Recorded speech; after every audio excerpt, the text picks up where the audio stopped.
also face falling real interest rates. So based on my assumption in the table, my answer is definitely false, right? Because of the values I indicated. Okay, so remember, if you use this value and you say your statement is true, this is not accepted at all. Okay, alright, so raise your awareness about this term called deflation. Don't treat it as price drop only. Now let's look at question 5. Okay, now be very careful of this kind of question.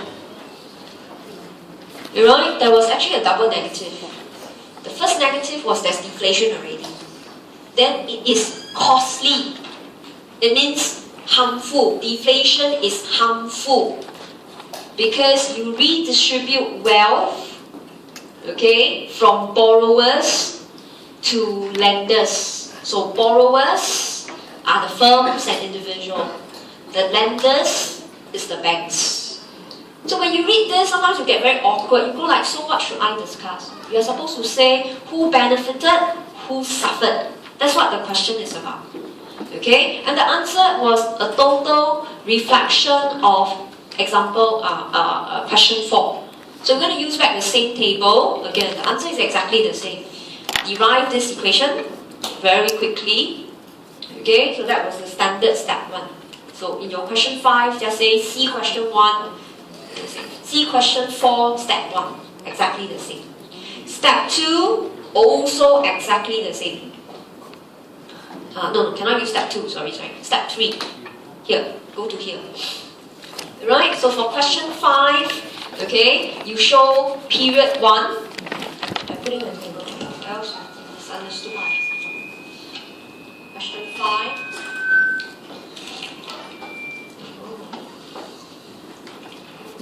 Okay.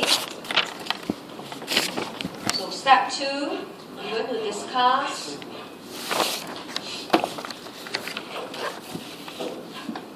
so remember in the exam, you cannot write a table like that, you have to write in words. So period 1, you have 0 inflation, interest rate was 2, real interest rate was 2. So the borrower will borrow at 2%. The banks will collect 2% and has a spending ability of 2. Alright, so you analyze the behavior of the borrower, okay, and the behavior of banks, who is the lender. What is this 2% to them? Okay, then period 2, right, you have your deflation, but it was anticipated. If it's anticipated, that means banks must cut interest rates to 0. He knows it's coming. Okay, then in this case, this is 0 minus a minus 2, it was still 2. So again, now you talk about the borrower. Alright, with interest rate near 0, okay, he should benefit because interest rate dropped from 2 to 0. So you only look at it in the mathematical understanding. Right? Did he really benefit? The answer is no. Because, alright, of a deep or a severe recession, okay, borrowing did not occur. So did you make the borrower worse off or better off? None. The borrower should be better off, right? He should benefit from an interest rate that drops from 2 to 0. You can borrow at cheaper rate. But do you really borrow? The answer is no. You won't even borrow because you are in a deep recession. Right? Okay? You usually borrow when the economy is doing very well, that you want to buy properties, you want to buy durable goods. But here, you don't. Okay? Then now let's look at the lender, which is the banks. Alright? Okay? Interest rate, real interest rate was 2, which is unchanged. So the banks was not affected. Right? He used to collect 2 in real terms. Now he still collects 2. So it seems like he's not affected. Then of course, explain however. Right? Did he really enjoy the 2? Answer is no, because interest rate near 0, there is no depositors. Okay, right? Then of course, also no borrowers. Some of you may even discuss the lender as the saver.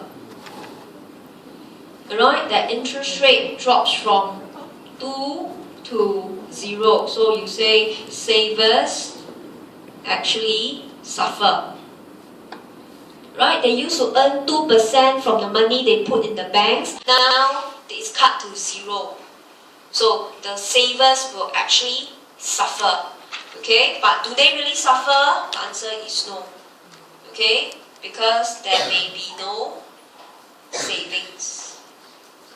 Because income, right, and employment, what am I writing? And employment drops. So you can only save if your income is rising, but because of a recession, right, okay, there may be no savings because income and your employment may drop. You may either have a pay cut or you lose your job. So look at all these answers. Where are the anchor points? The deflation. Right? Borrowers won't take place because of a deep recession. There's no need to spend, so no need to borrow.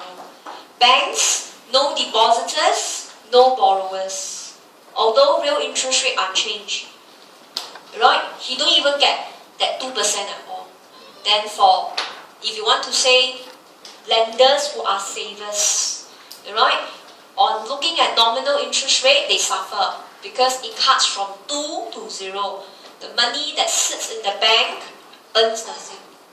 But will they suffer in actual fact? No, because there will be no savings. Why? Because income and employment goes down. Right? What was the anchor point? There was the deep recession.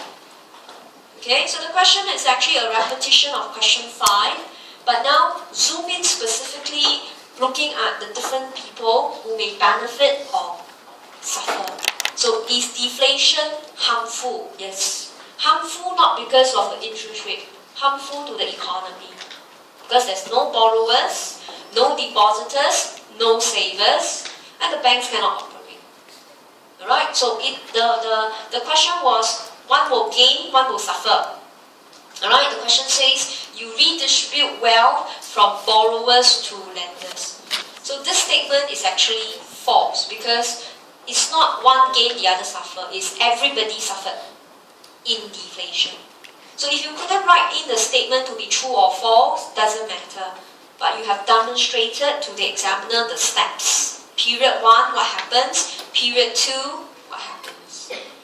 Right? Okay? So in this case, you could see when firms, right, who are the borrowers, when they want to spend, they don't just look at low interest rates, they look at economic outcome. And banks set interest rates. And how do they set? They look at the economic phenomenon. Okay, so that was question 4 and 5. So remember, I put in here so that I want to, right from the start, raise your antenna. Whenever you see deflation, you are aware it was a very devastating state. And if possible, government will never announce deflation. He will just say, oh, prices dip a little. That's all. They will not say deflation, because the moment you say deflation, the whole economy can collapse. Right? Or you will say you have periodical deflation. Now, Singapore does have deflation. And that period is between July to August. That deflation was because of the Hungry Ghost Festival. Nobody buy property, everybody stay at home. So for that month, prices will drop. Alright? Because property prices will drop. But do we say, oh, recession? No. So you don't see government announcing Singapore has deflation last month. They will just say prices last month dropped. They don't call it deflation. Deflation is like a very dirty word. Once you flat it, you cannot remove it. It stays with you. So two countries always suffer from these two words, is Japan and US. They always have signs of deflation. Then the stock market will crash on. You see, because people will know, gosh, right, the end times are here. So you cannot announce one. It's a very dirty word. Okay, and it sets fears into hearts, so it's very problematic. Okay, so with that, now let's look at questions 6 and 7. You may find question 6 very easy, but to disappoint you, it has not come up for exam since 2010. It's a bit too easy, but I put it in here to show you. Every theory can be tested. Okay, so the question was very limited, but remember, still make the statement true. First, then false. So the accelerator theory of investment states that a higher rate of GDP growth increases the demand for investment. Right? So this model is very simple. It's simply one equation that investment, okay, is actually V times change in Y. So the focus is on V. Right? So instead of looking at GDP, you look at output. Okay, so you can actually use numerical example. So you say, for example, period 1. Change in Y was 2%, V was 2. So investment was 4%. Right? So you put in a numerical example to show how the model works first. So it's a very simple model that you merely take your economic growth data, you multiply by your coefficient, which is usually standard 2. So it tells you in that country you would expect investment to grow by 4%. But read the question carefully. The question says higher rates of growth. That's why I need a period 2 to compare. That now if the country has a 4%, so can you see your change in Y increases? That's the meaning of higher rates of growth. So in second period, if you now have 4%, but the accelerator model assumes V is always constant. Right? This is your ratio between capital and output. The ratio is 2. So in this case, investment will become 8%, therefore investment increase. So using this, statement is true. So you explain, right, through calculation, and your P, you prove using the model. Okay, but what was the assumption? The assumption is as long as output grow, you need to buy machine. Right, so you have to put your I, and C, and S. Right, so the however part is, we have discussed in lecture already. 1, change in Y may be temporary. Right, the assumption was change in Y, okay, is going to be permanent. It's always going to be positive. But if firms think that it's temporary, it's only 1 year. Okay, your I will not change. But this is the point we want you to discuss. Okay, firms actually operate under spare capacity. Okay, and you can put there average 80%. So this is your C and S together. Right? You put in your assumptions and you challenge it. You assume output growth, they definitely must buy new machines. But you challenge it and say no. Firms operate under spare capacities. The meaning of spare capacity means they don't use the machine to the fullest. They only use average 80%. So as a result, I may not increase. So that's the answer. Very short. Alright? Primarily E, P, I, and C. Okay? E and P is very clear. Explain using numerical example. Alright? That the coefficient helps you to gauge how much investment you need to engage in. So that's an E. Okay? Your P is usually just the model with the numerical example. Your I, your assumption was output is the indicator. Then you challenge the assumption. Output growth may be temporary, or you don't trust output growth. Right? You look at your machines, you realize you don't need to buy new ones. So that's question 6. So don't be too happy. This question seldom comes up. Right? Okay? So you could see in our recent exam paper, okay, examiner is moving towards looking at the real world discussion. They don't want to talk about something so simple and fictitious. Okay, but if it does comes out, that is a good news. But if such question comes out in the exam, it's bad news. It means something behind is very difficult. It's always like that. So I always tell students, pray for a moderate paper. Never pray for easy paper. When it's easy, something is wrong. Right? Something must have gone wrong somewhere much tougher. So go for a moderate paper. But if you are adequately prepared on your own, every question you change the direction, you try out before. Nothing will surprise you. It's just whether you can work, alright, with a very clear mindset.